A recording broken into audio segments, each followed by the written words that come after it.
Let me pose to you a better, more biblical way to read the Bible, one that Peter references here when he says that Jesus was foreknown before the foundation of the world.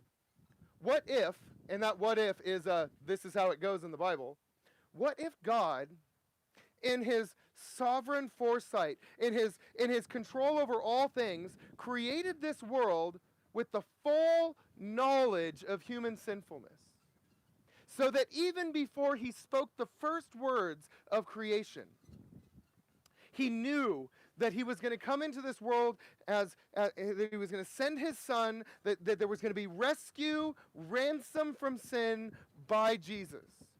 What if that was the purpose and the foundation, and it was central to everything that was created before one word of creation was spoke, before one molecule of physical matter ever existed?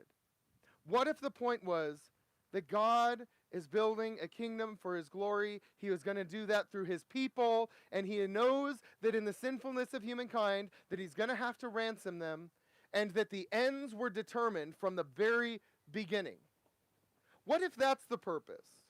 So that as we walk through the Old Testament and we read through the Old Testament, what we're receiving is not God trying to figure stuff out, but instruction according to human sinfulness.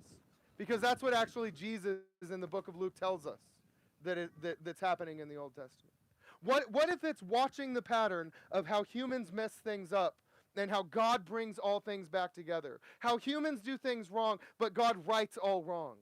What if that's actually the point of the stories in the New Testament? So that when we get to Jesus, we see the hinge pin where everything turns and the door opens wide, and everything that was going wrong for so many hundreds and thousands of years starts to be turned on its head. And everything that was going wrong starts to get turned right as we reach towards the end of time.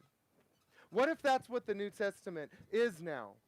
Is showing us that in these last days, that the righteousness of God is coming down upon the earth, and as the gospel goes forth to all people on the earth, that God's glory is coming and his kingdom is present among us.